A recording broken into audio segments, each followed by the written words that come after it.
And yeah, today I want to speak about quantum wave atom transforms, but basically, due to time limitation, I would like to give some intuition about the idea of how realization of quantum wave packets heavily relying on a true structure may look like. And yeah, so the main motivation for this research was the idea to think about quantum algorithms for simulating differential equations from a slightly different perspective. And in the context of this research, when we will say like differential equations, what we actually mean is a wave equation with a non-constant wave speed propagation, or basically, I don't know, like hyperbolic partial differential equations. So in the quantum realm, when we think about differential equations, what we usually think of is how to simulate time evolution of the initial state via the sum unitary, which is hopefully a good approximation of our solution operator. Yeah, actually, like this approach has a lot of strength because it has a big potential for exponential speed up over classical algorithms. But together with that, it bears some weaknesses because we also have to think how to prepare initial state, and we need to think how to read out the final state efficiently, and most importantly, which kind of information we can get after this readout. So the idea was to use some tablet basis to sparsify the solution. But when one says something like, yeah, let's pick a wavelet basis, what it actually means like we have to start thinking which kind of applets do we take to make things really work. So maybe to give some intuition about like how do we choose wavelet basis, let's do a like short wavelet dive into signal processing. I hope it will be really short. So in signal processing, in signal processing, there is this concept of time frequency localization. To give some intuition, for example, everybody knows that in the 19th century, in a famous analytical theory of heat, Fourier created this famous transform, where he decomposed function into frequencies, but actually it's something that doesn't have time localization at all. And actually it was a problem for a long time until Gabor was actually highly motivated by quantum mechanics, which has always been a nice subject. In 1946, he created this construction of Gabor atoms, which is basically, we can think about it as this short time window over fixed diameter, which is kind of sliding in time. So yeah, this kind of construction with this fixed diameter, which is sliding in time to capture some frequencies of the signal. But since this diameter is something fixed, this idea actually doesn't capture low frequencies. So for example, if you have like something long like that, I mean, it cannot capture that. And one would ask like a logical question, why do we fix this? Actually, it appears that we don't have to fix this. We can have it like, I mean, we can have it like in this form. And this brings us to the idea of wavelet, which is a very nice French word for a little wave.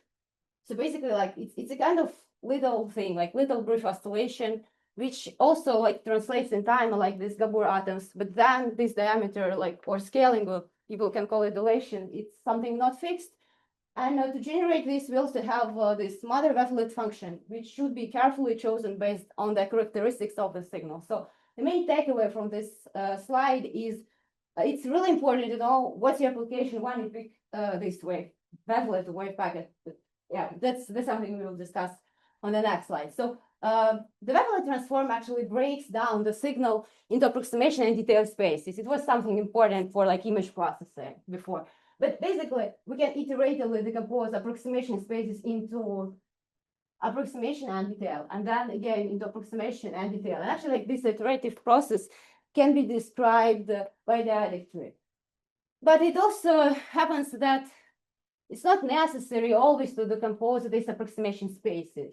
So we can decompose not only approximation spaces, but also detail spaces. And this kind of arbitrary decomposition, which can be represented by this full binary tree, extends this idea of wavelet transform to something called wave packet transform, which is basically the generalization of the previous idea. And this thing is going to be kind of important because this gives us a lot of freedom when we pick this type of a tree. And yeah, so for our research, we pick a particular family of real valued wave packets, which arise by the series of papers written by Laurent Dimonet, Alexin in late 2000s. Yeah, and basically this is a very specific family, and the important thing to notice here is when we will work with them, we will work basically in a frequency domain. And as we already discussed, that we have one parameter for scale, we have another parameter for shift in a spatial domain.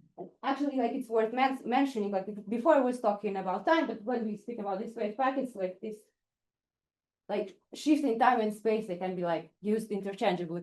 But I mean, since we are working in a frequency domain with these guys, we need some additional parameter which will control a shift in the frequency domain. So we'll have these three parameters, J, M, and N. And yeah, so we will have this generalization of a full binary tree, and each node in this tree will correspond to the span of the collection of the wave packets considered in the frequency domain for a particular shift in frequency and scale.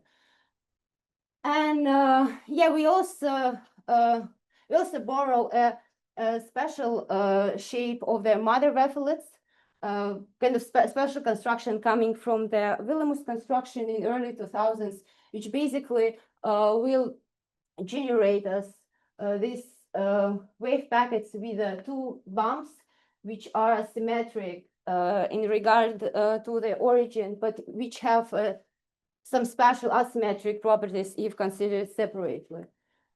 And yeah, so all of that just is important because it's a building block for 2D wave atoms, which can be quite interesting and important because yeah, in this series of papers, we also have to add maybe a paper of Cantu and Dimanet, which they wrote together for the Dimanet thesis. Yeah, so basically, if you summarize the main ideas from this series of papers in 2000s, in a very general sense, we can talk about the existence of isometric change of variables or tight frames in which the wave equation Green's function is optimally sparse. And two such representations are wave packet families called correlates and wave atoms. And from this series of papers, what we can also learn is actually what is essential for this result to hold. And it appears that important thing is to have this parabolic balance between oscillation and support size.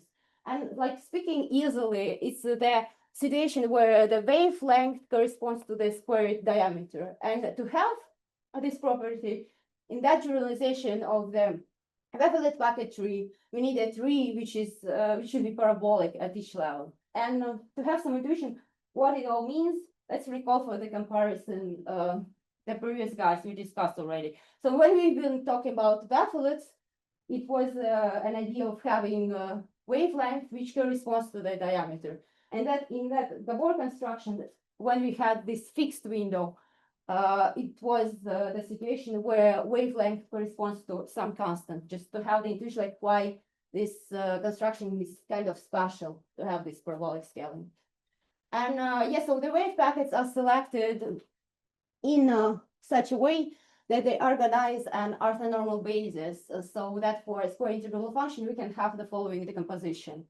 And if we consider its uniform discretization on the interval, then up to some small arrow, the discrete version of the transform like will be also the following. So this is something what we can already grab and try to come back to the quantum reality. And yeah, so the very high level, like basic idea of this implementation is to take the discretized version of the function as an initial state, to move it like to kick it into frequency domain, and then to perform this wave atom transform, where wave atoms themselves, they will be encoded into basis states. And if we consider this couple of parameters, J and M, which correspond to the scale and a shift in the frequency, they will correspond to the leaf node in this generating binary tree.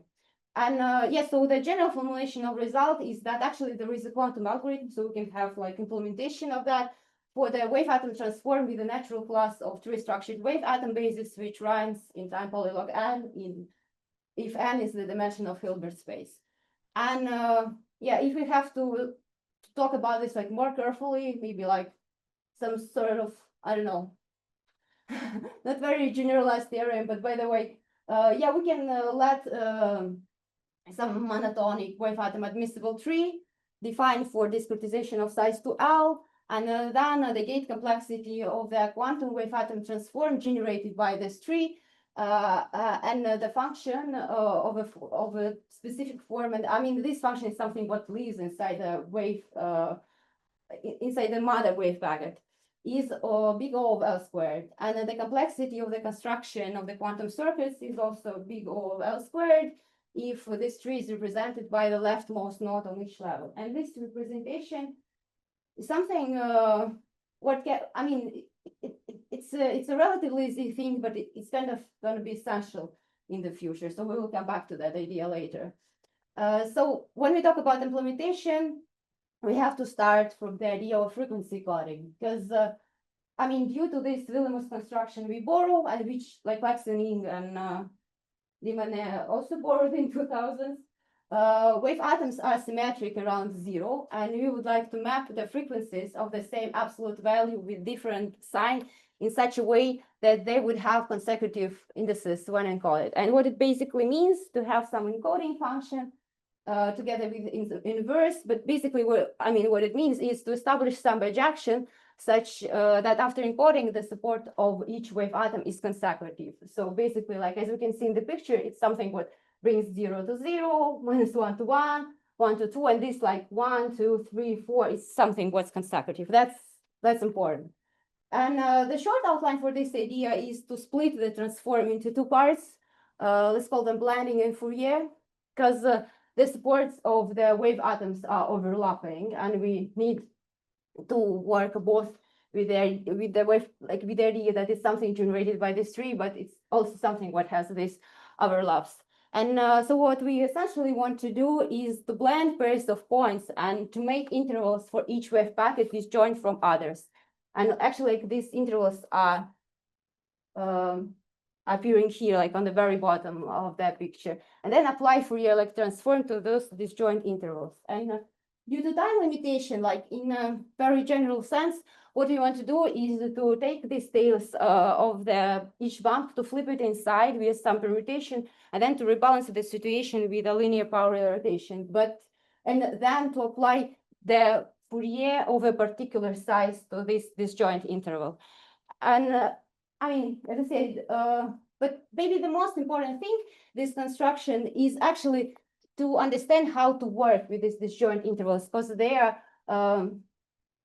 actually, they become an immediate reflection of the architecture of this tree, which generates the transform itself. And maybe the easiest way to give some intuition, like how to work with these disjoint intervals, is actually to focus on Fourier transforms of the particular sizes for this construction. So that will be the focus of today's conversation. So for each wave atom to have this Fourier with a particular size, basically what we want, I'm sorry, like what we basically want to have is to apply Fourier transform of the particular size to a particular slice of the vector.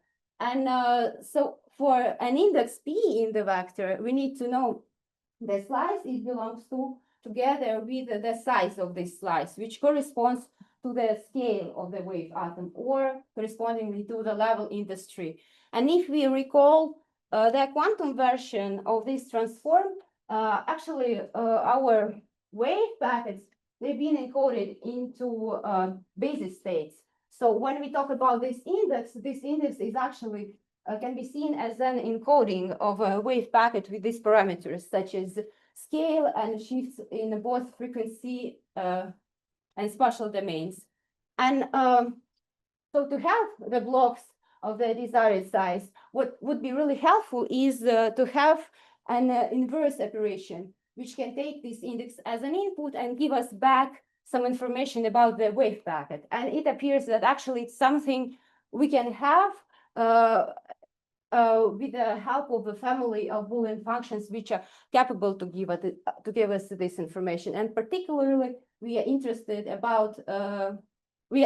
in information about the level in the tree. And if one recalls what is quantum Fourier transform, like one of its implementations, basically it can be seen as the sequence of this quantum rotations of different sizes with subsequent quantum swaps. And actually, like what we can do is to take these building blocks and to combine them together with this family of Boolean functions to create this quantum Fourier transform relying on a tree structure. And what's important is that this family of Boolean functions might always work as a control, which will switch an elements of the desire of our desired design, and it works not also in this Fourier transform, but also in blending and also in the generalization for 2D. But I mean, just to give us like a little example, like really like to have some feeling what it means. So for example, if we consider the realization of a quantum Fourier transform block of scale 2, then it will correspond to the situation when in the family of Boolean functions, like two of them will become 1, the rest will be 0, and as one may see, like can be constructed a quantum circuit which just switches these quantum rotations of size 2, 1, and quantum swaps of size 2, so it basically immediately gives us a regular quantum transform of the desired size. Yeah, and actually, like when we talk about this family of Boolean functions, it's important to keep in mind that it's something what should be like efficiently computable. And it appears that actually it can be efficiently computable, specifically if we consider like, I don't know, like subfamily of these binary trees. For example, if we consider monotonic trees with a representation by the most left leaf node in the tree. Actually, it also seems something straightforward, but actually it's quite unusual because in computer science, when we think about tree, it's about data structure, it's something different. But here, since we have this representation by the most left leaf node in the tree, it makes things really cheap. And if we consider this representation, then our family of Boolean functions becomes basically a family of comparators, which are also kind of cheap and efficient to compute. So so basically, just to mention this idea of using families of Boolean functions, which help us to reflect on the architecture of this tree, which generates the transform itself, is quite powerful because besides this Fourier transform, it will help us to implement the blending, and it also help us to extend the transform to 2D case. And I mean, it's important because basically our ultimate goal in this research would be to think about quantum algorithms for simulation of wave equations with this non-constant wave speed. Because as we have to recall, the main inspiration was coming from this conjugate analyzing research when they've been doing the sparsifying of solution operator of this wave equation. And since we have this, this idea of sparsification, we can also consider readout analysis or like wave item preconditioner wave equation. And thank you for listening to me, and I hope I saved some time for the lunch.